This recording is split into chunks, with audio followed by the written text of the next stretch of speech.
$381 million. That's how much was illegally built on my grandfather's land. While this HOA president pocketed every cent of rent for 15 straight years. 847 massive homes on 1,300 acres that have belonged to my family since 1952. Then one day, she struts up in her designer heels and spits, "Get that trashy truck off my mountain before I call the cops on you, white trash." She had no idea she was standing on land I now own, including the house she lives in. My grandfather died thinking we lost everything. She lived like a queen off our money. But when I found that old 1952 contract in his safe, one hidden clause changed everything. This is the sweetest revenge on a greedy Karen who's about to lose it all. What would you do?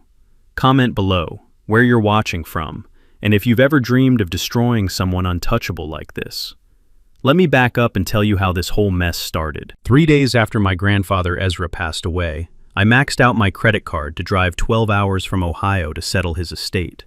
I'm a mechanic, calloused hands, oil under my fingernails, behind on rent for 3 months. Figured I'd inherit his old cabin, sell it quick to pay for his funeral, and maybe keep the lights on another month.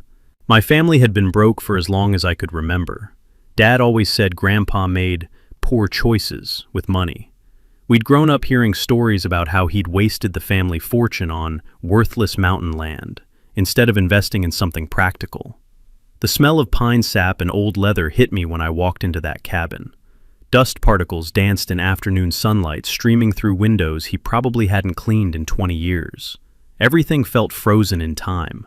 His coffee mug still on the kitchen table, reading glasses folded next to hand-drawn surveyor maps from the 1940s. See, Grandpa Ezra was the original surveyor for this area, but 1,300 acres of pure Colorado wilderness for $3,200 in 1952, when it was nothing but pine trees and elk trails. The family always joked he got the worthless land, while smart investors bought downtown plots. Every family gathering ended with someone mentioning Ezra's big mistake. Turns out the joke was on all of us. I was sorting through his papers, old receipts, faded photographs, engineering notes in his careful handwriting, when I heard the crunch of gravel outside. Then came the click, click, click of designer heels marching up my driveway like a metronome of pure entitlement. "Excuse me, sir." The voice had this ridiculous fake British accent that screamed, "I watch too much Downton Abbey." "I'm Brenda Kensington Walsh, president of the Pinnacle Ridge Homeowners Association." I looked up to see a woman in her 50s with perfectly styled blonde hair, oversized sunglasses, and an $80,000 Range Rover that probably cost more than I'd make in 3 years. She'd clearly moved here from California within the last few years. Everything about her screamed, "I'm better than you mountain people." "Ma'am," I nodded, stepping onto the porch. The autumn leaves crunched under my work boots. "This community has standards," she announced, scratching her acrylic nails against a clipboard loaded with official-looking forms. "That eyesore truck needs removal immediately. We simply cannot have 847 homeowners' property values affected by this situation. 847 families. I filed that number away for later. My husband Dennis works for the county assessor's office," she added with a smug smile that made my skin crawl. "We know exactly what this property is assessed at, which frankly isn't much compared to our community standards." What she didn't know, what nobody in this whole damn neighborhood knew, was that every single one of those pristine McMansions was sitting on land my family had owned since 1952. The property management company had been collecting over $12,000 monthly in lease payments that should have been coming to us for the past 15 years. While my grandfather died believing we'd lost everything, this woman was living like royalty off our inheritance. And here's the kicker I was starting to realize. If those lease payments had been stolen, and if I could prove ownership, I could charge whatever rent I wanted. Market rate for prime mountain property? About triple what these people were currently paying. But I didn't say any of that. Not yet. "I'll handle the truck situation," I said simply, watching her scribble violation notices with those ridiculous nails. She handed me an official-looking paper with the HOA seal. "You have 72 hours to comply, or face $500 in daily fines. Welcome to Pinnacle Ridge, Mr. Brennan. Cole Brennan. Well, Mr. Brennan, I do hope you'll fit in better than your grandfather did." As her Range Rover purred away down the mountain road, I stood there holding that violation notice, listening to the wind whistle through the pines. I thought about those 847 families, about 15 years of stolen payments, about what they'd say when they found out who really owned their mountain paradise. Time to find Grandpa's hidden safe and see what secrets he'd been keeping. The next morning, I woke up to flashing red and blue lights outside my window. 2 sheriff's deputies stood on my porch at 6 a.m., looking like they'd rather be anywhere else. Behind them, Brenda sat in her Range Rover with a satisfied smirk, cell phone pressed to her ear, like she was commanding a military operation from her luxury bunker. "Mr. Brennan, we have a restraining order here. Ma'am says you threatened her yesterday." I rubbed the sleep from my eyes, tasting the metallic bitterness of adrenaline. "I told her I'd handle the truck situation. That's threatening?" The older deputy, his name tag read Martinez, looked embarrassed. "Sir, she's also filed a complaint claiming you don't have legal right to be on this property. Says there's some kind of ownership dispute." "Officers, I inherited this place 3 days ago. I've got the death certificate and deed paperwork inside." Deputy Martinez nodded. "That'd be helpful, sir." Mrs. Walsh also mentioned something about back taxes. Her husband Dennis works for the county assessor's office, says he knows the real situation here. That's when the first piece clicked. Dennis Walsh, county assessor. No wonder this scam had run so smoothly for 15 years. After the deputies left, I drove into town with the smell of pine needles and morning frost sharp in my nostrils. The Pine Ridge Public Library sat on Main Street like something out of a Norman Rockwell painting, complete with hand-painted signs that probably violated 6 HOA rules in Brenda's perfect world. Inside, I met Mrs. Opal Cartwright, the librarian who'd apparently been there since the Eisenhower administration. She had silver hair, kind eyes behind thick glasses, and moved between the stacks with the quiet confidence of someone who knew where every secret was buried. "You're Ezra's grandson," she said before I even introduced herself. "Heard about the trouble with that Kensington Walsh woman. Your grandfather was a good man. That woman made his last years hell, always threatening lawsuits over some imaginary covenant violation." The musty scent of old paper filled my lungs as Mrs. Opal led me to the county records section.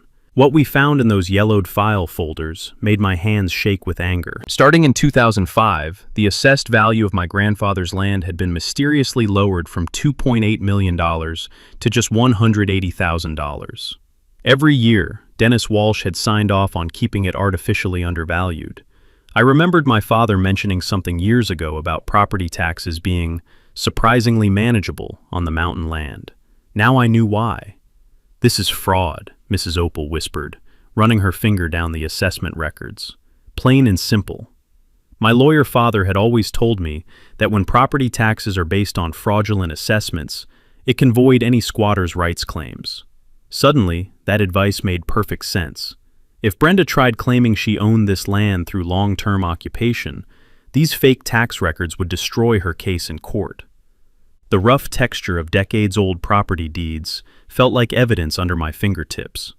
Each document told the same story, systematic manipulation going back to when the Walshes first got involved. By noon, I'd called Janet Torres, a property attorney in Denver, who specialized in land disputes. Her voice carried the sharp confidence of someone who'd seen every trick in the book. "Mr. Brennan, you need to file what's called a quiet title lawsuit immediately. It forces everyone to prove their ownership claims in court with real documentation. Given what you've described, we have grounds to challenge every property transfer in that subdivision." While I was building my legal case, Brenda was busy with her own warfare. She'd created a Facebook group called Protect Pinnacle Ridge from Undesirable Elements, where she posted Ring doorbell footage of me performing highly suspicious activities, like checking my mailbox and walking to my truck. The comments section read like a paranoid neighborhood watch meeting, with neighbors debating whether I was a drifter or just not our kind of people. Honestly, watching suburban moms analyze my morning routine like I was some kind of criminal mastermind was better entertainment than cable TV. The sound of my phone buzzing interrupted my research. Sheriff Martinez, who I'd learned was Brenda's brother-in-law, had started scheduling wellness checks on me twice daily. Nothing says innocent homeowner quite like turning law enforcement into your personal harassment squad. But Brenda had made one crucial mistake. While she was playing Facebook warrior and pulling family strings, she'd revealed the scope of their operation. Dennis's involvement meant this wasn't just stolen rent money. This was systematic document fraud involving county officials. I could smell the approaching storm in the crisp mountain air as I sat in my truck outside the library.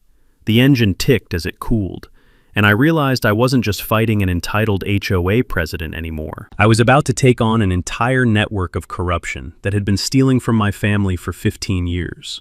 Mrs. Opal tapped on my window, holding a manila folder thick with photocopied documents. "Take these, honey," she said. "Your grandfather would want you to have ammunition for this fight." Time to see just how deep this rabbit hole went, and whether the Walsh family was ready for a real war. 3 days later, Brenda called an emergency HOA meeting. I wasn't invited, of course, but Mrs. Opal had friends everywhere. According to her source, Margaret Flynn, a retired teacher who lived 2 streets over, Brenda had worked herself into a complete frenzy trying to rally the neighborhood against me. She kept pacing back and forth like a caged animal, Margaret told me over coffee at the local diner, talking about undesirable elements and protecting our investment. Then she called for an official vote, declaring your cabin a public nuisance. The smell of bacon grease and fresh coffee filled the small restaurant as Margaret described the meeting. Only 12 homeowners had shown up out of 847, but Brenda declared it a mandate from the community anyway. Apparently, basic math wasn't a requirement for HOA leadership. "Here's the real kicker," Margaret continued, lowering her voice. She announced a new monthly security fee, $200 per household, to hire private patrol guards. Said it was necessary because of recent security threats. I nearly choked on my coffee. $200 times 847 homes meant another $169,400 monthly flowing straight into Brenda's bank account, disguised as community safety. At this rate, she'd be charging homeowners for the privilege of breathing mountain air. That afternoon, I decided to take a walk around my property lines with the trail cameras I'd ordered online. Perfectly legal to install on your own land, and given recent events, probably necessary. As I mounted the first camera near the eastern boundary, I heard the rumble of a dump truck approaching through the trees. The sound of diesel exhaust and grinding gears echoed off the mountainside. Dennis Walsh was behind the wheel, backing up to dump a load of construction debris right onto my property. Broken concrete, rusty rebar, and what looked like old roofing materials scattered across the forest floor, with a crash that sent birds fleeing from nearby trees. I stayed hidden behind a cluster of aspens, letting my new camera capture everything. The sound of hydraulic pistons groaned as the truck bed lifted, spilling more trash across the meadow where my grandfather used to watch elk graze. When Dennis finished and drove away, I walked through the mess he'd left behind. The acrid smell of old tar and concrete dust burned my nostrils. This wasn't just illegal dumping. It was a calculated attempt to contaminate my land and justify some kind of environmental cleanup seizure. But I had bigger concerns when I got back to the cabin.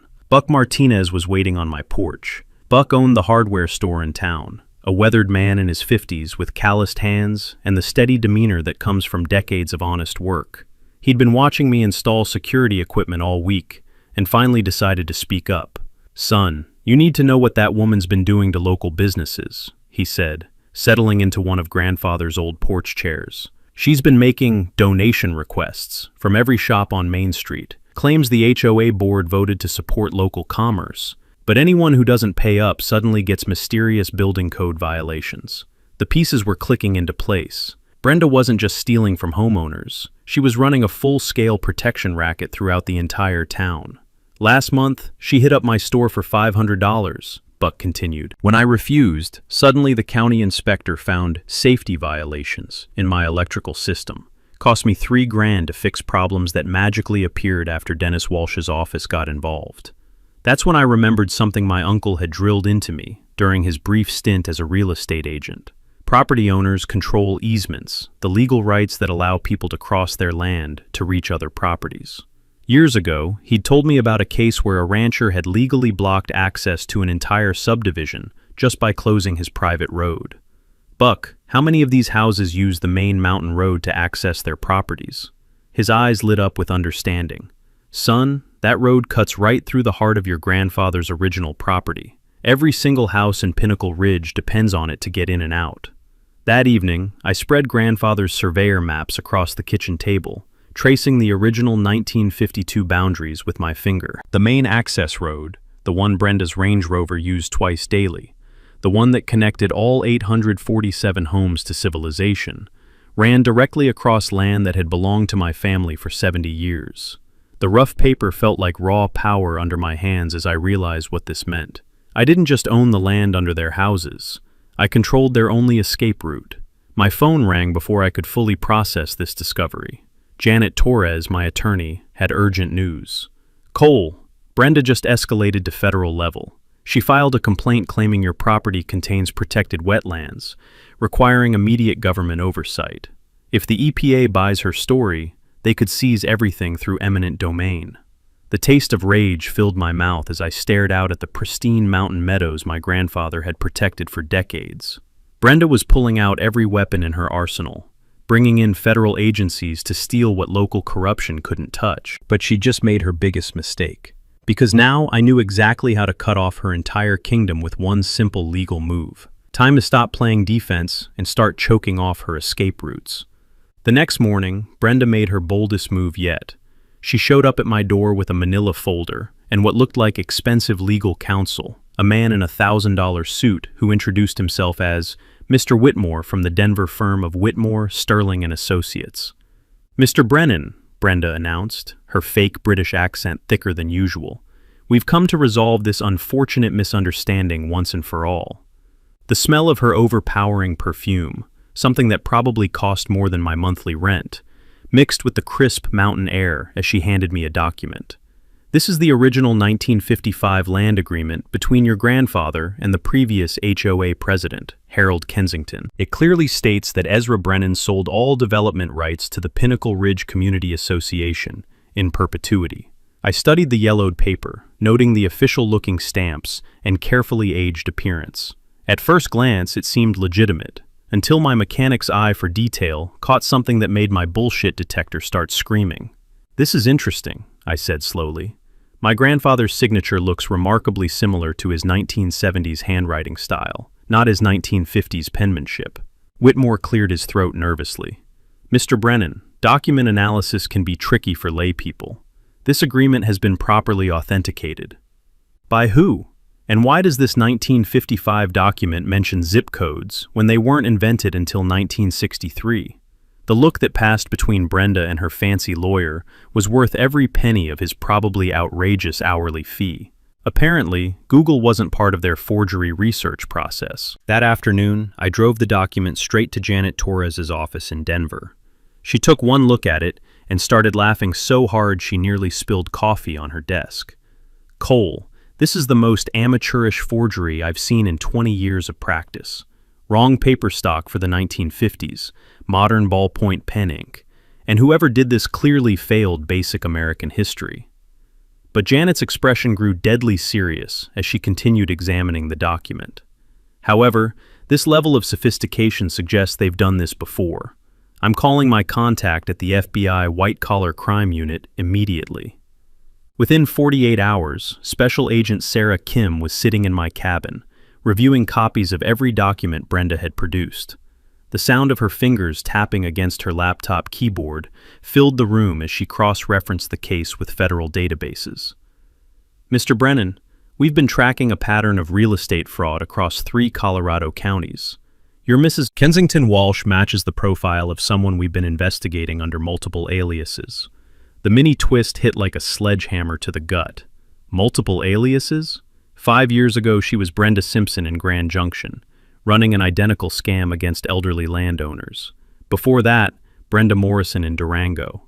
Always the same pattern: forge historical documents, manipulate county records, steal lease payments from vulnerable families. Agent Kim pulled out a thick file folder that made my grandfather's record-keeping look amateur. Here's what's interesting about federal mail fraud. The moment someone mails falsified documents across state lines, it becomes our jurisdiction, not some local sheriff's problem. I remembered my father explaining this concept during one of his rare legal conversations.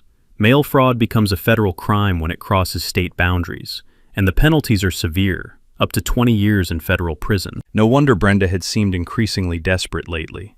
That evening, I finally found grandfather's hidden safe behind a false panel in his bedroom closet. The combination he'd written in his journal, our family's founding date, clicked into place with satisfying precision.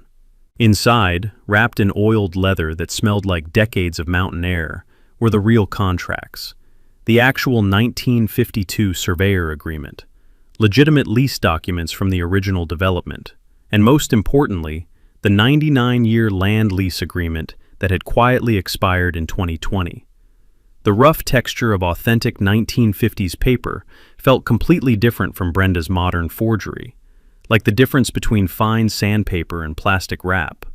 These documents carried the weight of history, but the real revelation was in grandfather's handwritten notes, tucked between the official papers. 15 years of documented harassment, theft, and intimidation. Names, dates, amounts stolen. A meticulous record of everything the Walsh family had done to him. The most heartbreaking entry was dated just 2 months before his death. They think they've broken me, made me believe I'm just a crazy old man, but I've kept records of everything. Someday, someone will make this right. My hands shook as I read his final note. The reversion clause activates if lease payments are interrupted for more than 60 consecutive days. All improvements become property of the landowner. Since no legitimate payments had been made since 2005, every house in Pinnacle Ridge legally belonged to me. My phone buzzed with a text from an unknown number. Stop digging or you'll regret it. Some secrets are better buried. I looked out at 847 homes twinkling in the darkness, then at Agent Kim's business card. Brenda had just threatened the wrong grandson. I called Janet Torres at 7 a.m. the next morning. Janet, I need you to explain something to me. What exactly is a reversion clause? Her voice was sharp and awake, despite the early hour. Where did you find that term, Cole? In my grandfather's original 1952 contract. It says all improvements revert to the landowner if lease payments are interrupted for more than 60 days. The silence on the other end lasted so long I thought the call had dropped. I could almost hear the wheels turning in her legal mind. Cole, she finally said, her voice barely above a whisper. Are you telling me there's an active reversion clause in the original surveyor agreement? That's exactly what I'm telling you. And according to grandfather's notes, no legitimate lease payments have been made since 2005. Jesus Christ. Cole, do you understand what this means? I was starting to, but I needed to hear it from someone who'd spent decades wrestling with property law. Under Colorado revised statutes, when improvements are made on leased land and the lease terms are violated, those improvements can legally revert to the landowner. We're not just talking about the land under their houses, we're talking about the actual houses themselves. The smell of strong coffee filled my kitchen as I processed this bombshell. Outside my window, I could see the subdivision spread across the mountainside like an expensive carpet of stolen dreams. 847 homes, with an average value of $450,000 each. The math was absolutely staggering. $381 million in real estate that legally belonged to me. So you're saying I literally own their houses? I'm saying that according to Colorado law, when a property lease is systematically violated for years, all improvements constructed during that time become the property of the landowner. Your grandfather's contract specifically includes this nuclear provision. I walked out onto the porch, listening to the morning symphony of suburban life. Coffee makers gurgling to life, garage doors groaning open, Range Rovers purring as they started up for the morning commute to Denver. All of it happening on property that belonged to my family. Honestly, the irony was delicious. Brenda had spent months threatening me with fines and eviction, while literally squatting on land I owned, including her own precious McMansion. Janet, what would happen if I actually enforced this clause?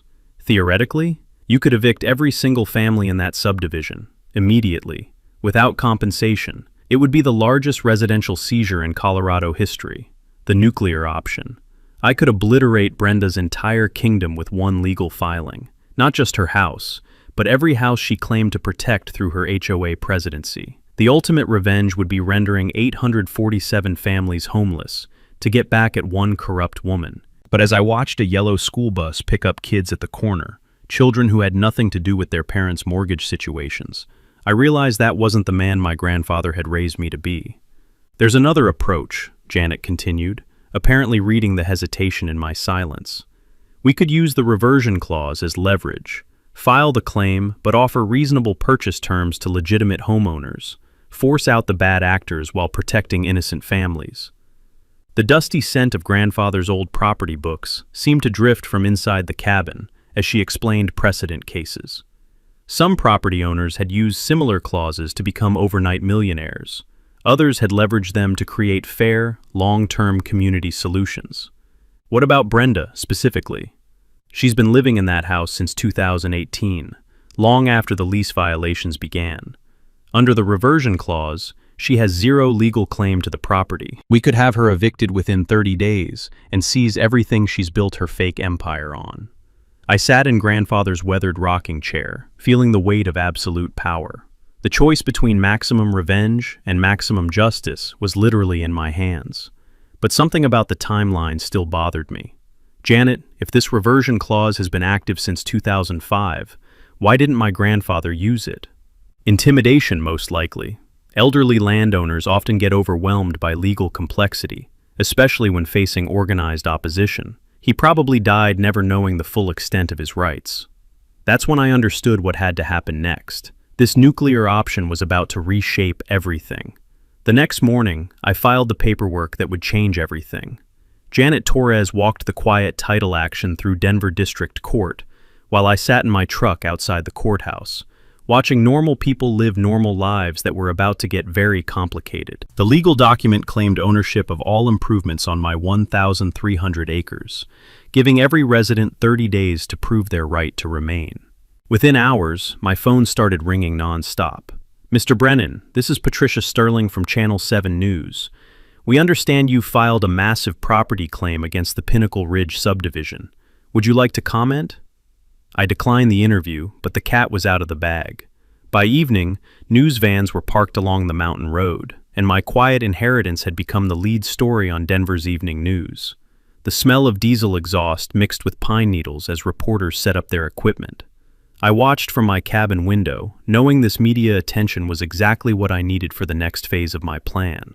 That evening, I started making house calls. Not to Brenda's allies, they could sweat for a while. Instead, I visited the families who'd been victimized by her schemes. Margaret Flynn was first on my list. "Cole, honey, come in," she said, ushering me into her cozy living room that smelled like homemade cookies and lavender. "I heard about the legal filing. The whole neighborhood's in an uproar." "Margaret, I want you to know something. This isn't about hurting innocent people. I'm offering legitimate purchase options to families like yours. Fair market value for your lot with 10-year payment plans at low interest." The relief in her eyes was immediate. "You mean we can stay?" "Not only can you stay, but you'll finally own your land free and clear. No more HOA fees, no more Brenda's fake security charges, no more Dennis manipulating your property taxes." I spent the weekend visiting 43 families, explaining the same offer. The sound of grateful tears and relieved laughter followed me from house to house. These people had been living under Brenda's thumb for years, paying illegal fees and enduring constant harassment. Meanwhile, I was installing more than just security cameras around the property. Buck Martinez had introduced me to his nephew, Tony, a former Army communications specialist who now ran a private security company. The whir of drill motors filled the mountain air as we mounted high-definition cameras at every access point to the subdivision. "These aren't just recording devices," Tony explained, adjusting a camera near the main gate. "They're streaming live to a secure server with facial recognition software. Anyone who enters or leaves this property gets logged automatically." But the real trap was more subtle than surveillance equipment. I'd learned something important during my research: one-party consent recording laws in Colorado. As long as one person in a conversation knows it's being recorded, it's completely legal. I started carrying a small digital recorder everywhere, capturing every interaction with Brenda and her allies. The rough plastic casing felt like insurance in my pocket. Sarah Sterling, the local newspaper editor I'd met through Mrs. Opal, had become an invaluable ally. She'd been investigating Brenda's schemes for months, collecting testimonies from local businesses that had been extorted. "Cole, I've got statements from 12 business owners, she told me over coffee at the local diner. Hardware stores, restaurants, even the post office. Brenda's been running protection rackets throughout the entire county. The aroma of fresh coffee mixed with the excitement in Sarah's voice as she laid out her investigation files. This wasn't just about my family's stolen land anymore. We were documenting a criminal enterprise that had been bleeding this community dry for years. "What's your publication timeline?" I asked. "I'm holding the story until you're ready. When you spring whatever trap you're building, I want to be there with cameras rolling." Here's something most people don't know about property ownership research. Every document is public record, available to anyone willing to spend time at the county clerk's office. I spent entire afternoons teaching concerned homeowners how to trace their own property histories, showing them how Dennis Walsh had manipulated their assessments. "Look at this," I explained to Robert Kim, a software engineer who lived 3 streets over. "Your house was assessed at $320,000 in 2019, but Dennis lowered it to $180,000 the next year. That's not market fluctuation. That's systematic fraud designed to reduce county tax revenue. The technique is simple. Request property assessment records by address, compare year-over-year values, and look for dramatic decreases that don't match market trends. When you find patterns of manipulation, you've got evidence of corruption." But my favorite part of the plan was the bait I'd been dangling. Through Margaret Flynn, I'd started spreading rumors that I was desperate for a quick settlement and overwhelmed by the legal complexity. I even had her mention that I was considering selling everything to a Denver developer who'd tear down the subdivision and build condos. The texture of grandfather's old fishing line felt familiar in my hands as I set this particular hook. Within days, Brenda started making calls to schedule a private negotiation to resolve our unfortunate misunderstanding. She thought she was about to prey on another overwhelmed family member. Instead, she was walking into the most comprehensive legal trap I could design. All I needed now was the perfect venue for her final performance, with witnesses, media, and law enforcement present to watch her empire crumble in real time. The community center would work perfectly. Brenda took the bait faster than I expected. 3 days after word spread about my desperation, she showed up at my door with a completely different energy. Gone was the imperious HOA president with her clipboard of violations. This woman looked like she hadn't slept in weeks, her usually perfect makeup slightly smudged around the edges. "Mr. Brennan, I believe we got off on the wrong foot," she said, her fake British accent wavering like a bad radio signal. "Perhaps we could discuss a mutually beneficial arrangement." I invited her onto the porch, making sure my hidden recorder was running. The morning air carried the scent of pine sap and her increasingly desperate perfume, something that probably cost more per ounce than my monthly groceries. "What did you have in mind?" "Well, I've spoken with some investors in Denver. They're prepared to offer you $500,000 for a quick resolution to this unfortunate legal confusion."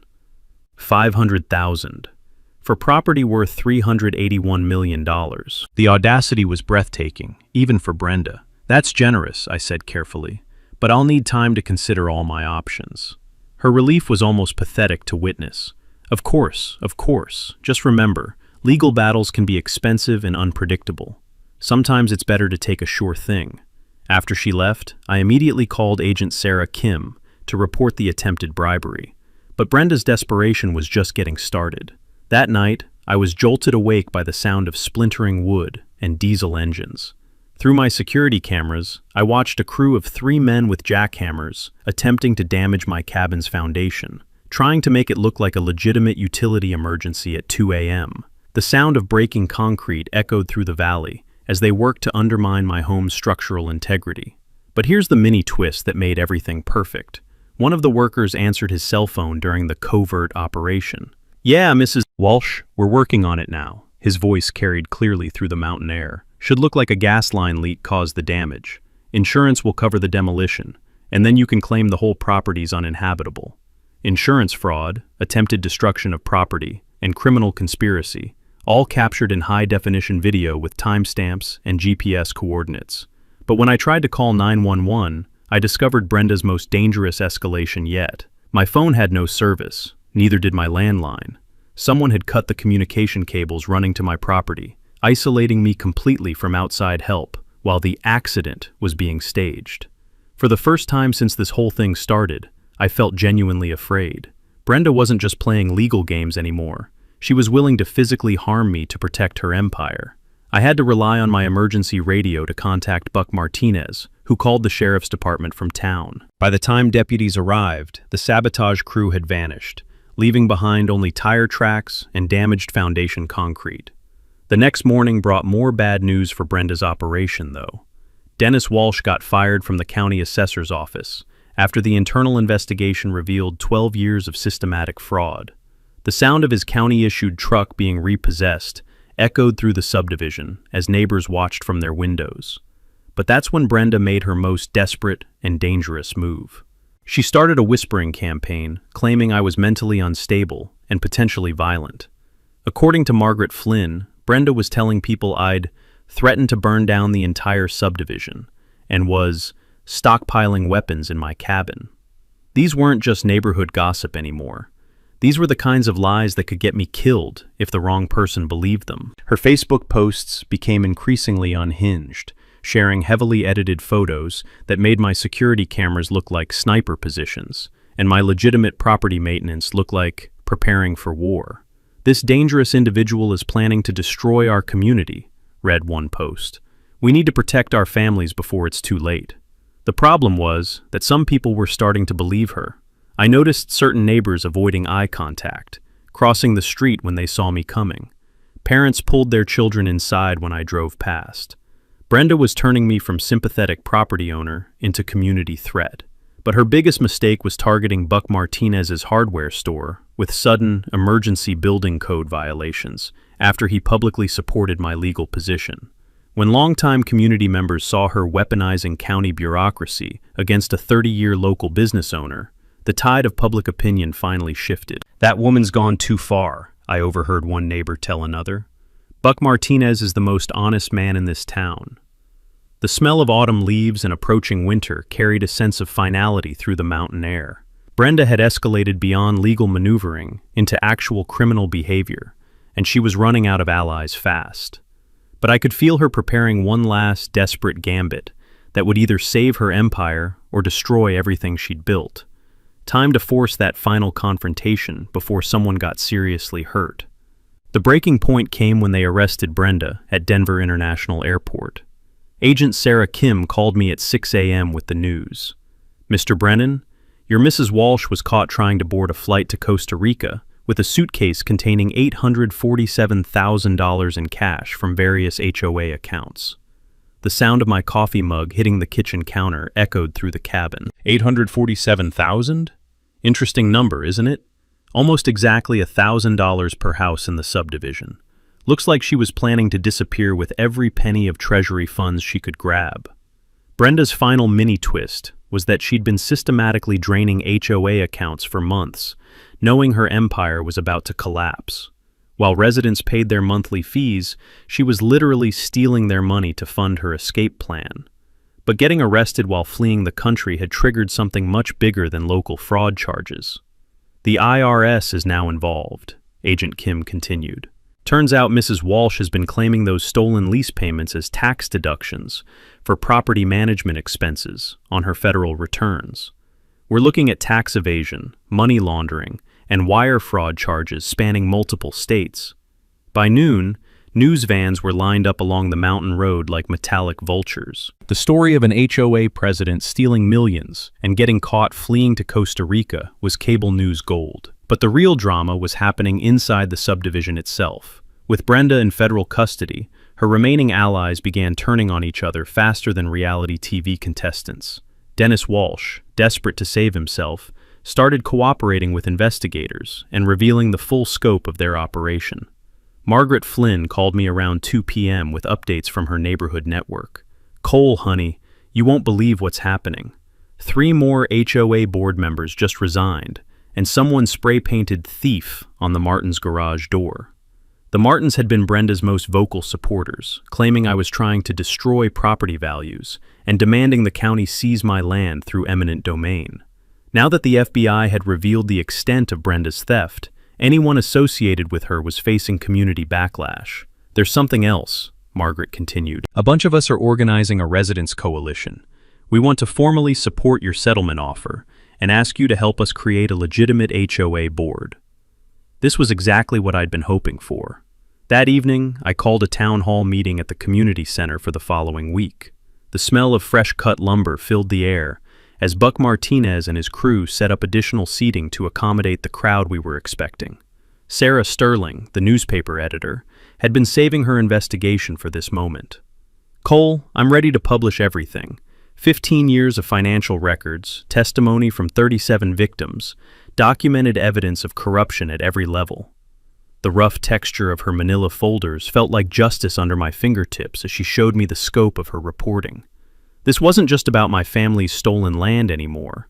It was about exposing an entire network of corruption that had been bleeding the community dry. My headline is "The Mountain Mafia: How One HOA Stole Millions," she said with obvious satisfaction. "It goes live the morning of your town hall meeting."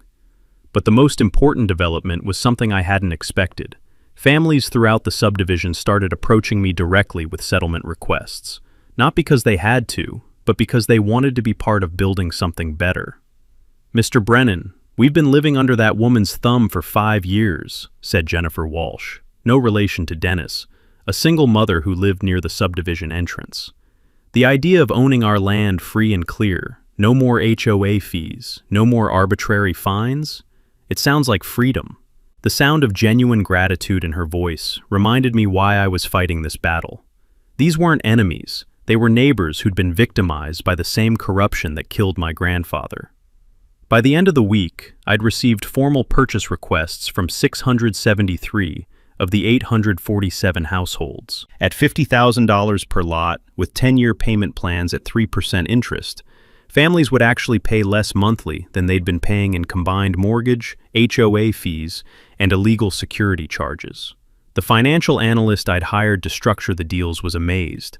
"Cole, you're basically giving these people a 40% discount on market rate, while still generating enough revenue to fund community improvements and conservation projects." That's when I realized what my grandfather would have wanted. He'd bought this land because he believed in community, in families having a place to call home. Destroying that community to punish one corrupt woman would have betrayed everything he stood for. The aroma of pine needles and wood smoke from early fireplaces carried a sense of anticipation through the mountain air. Change was coming, and for the first time in months, it felt like positive change.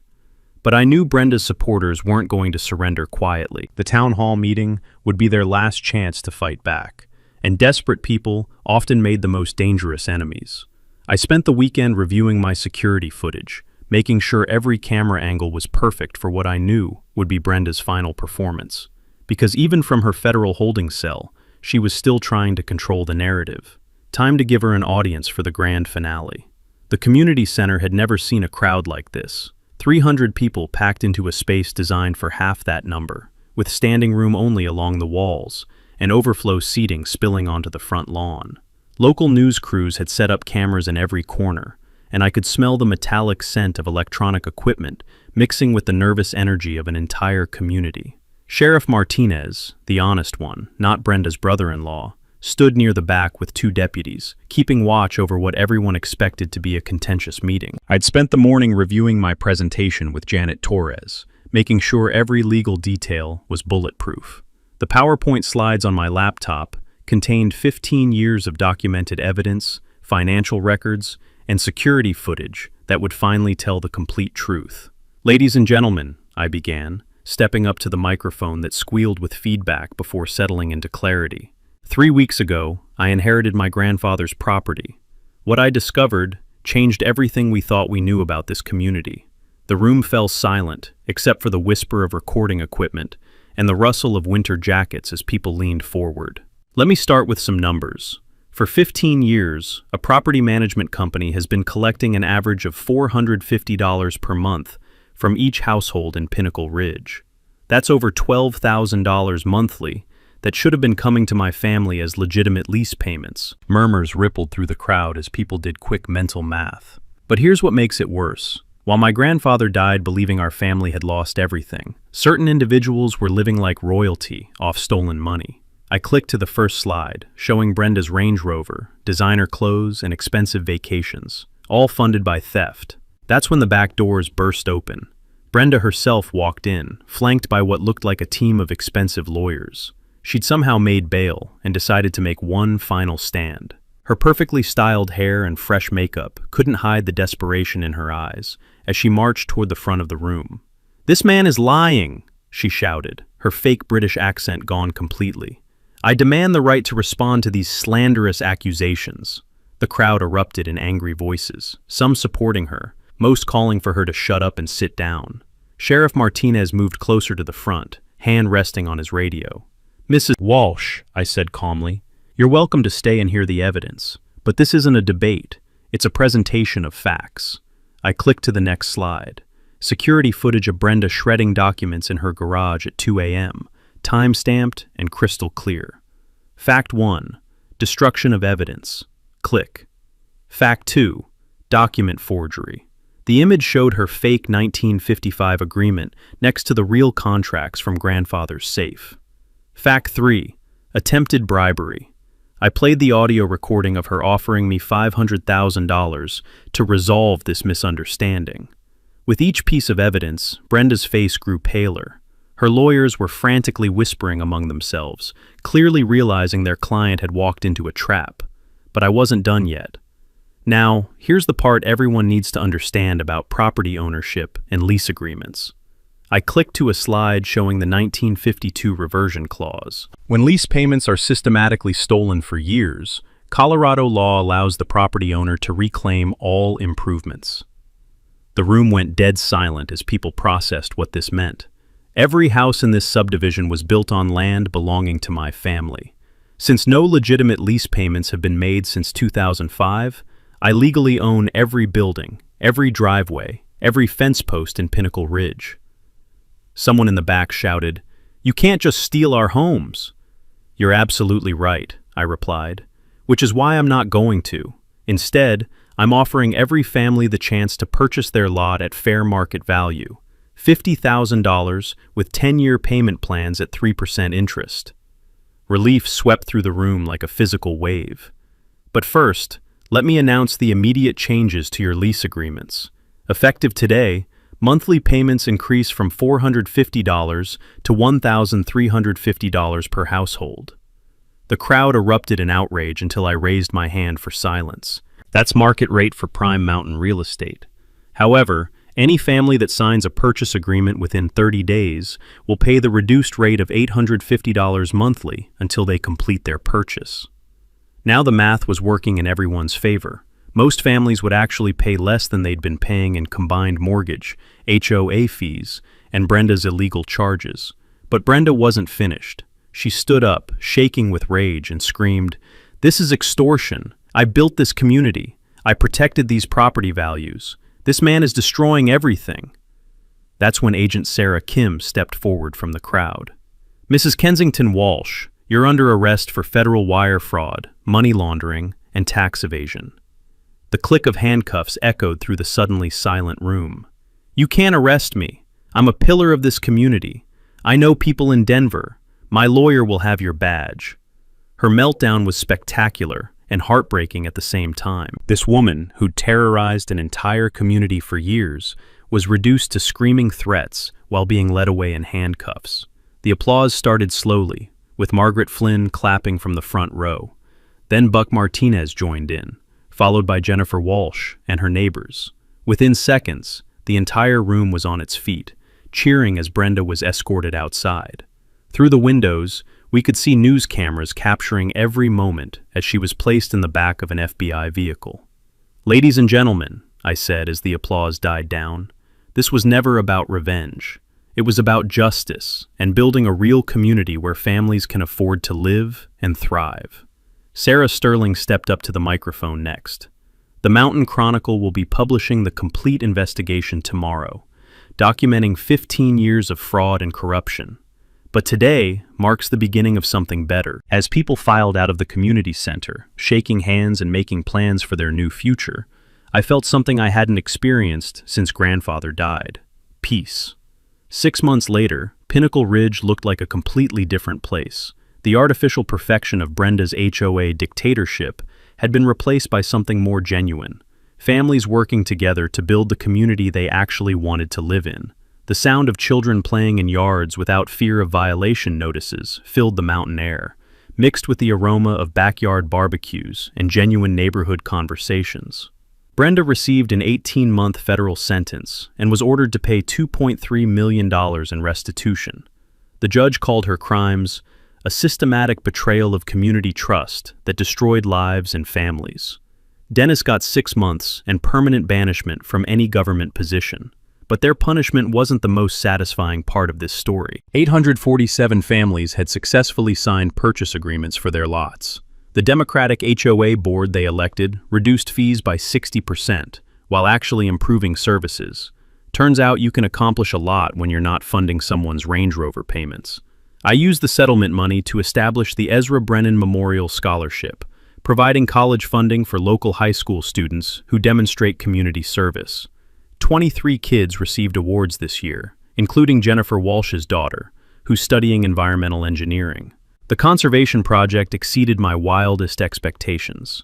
400 acres of pristine mountain wilderness became a permanent nature preserve, complete with hiking trails, wildlife observation areas, and educational programs for visiting school groups. The smell of untouched forest and the sound of elk returning to their ancestral grazing grounds would have made grandfather proud. My own life changed in ways I never expected. Sarah Sterling and I started dating after she insisted I couldn't fix her car because of journalistic integrity conflicts. Her investigation won a state press award and led to corruption investigations in 3 other Colorado counties.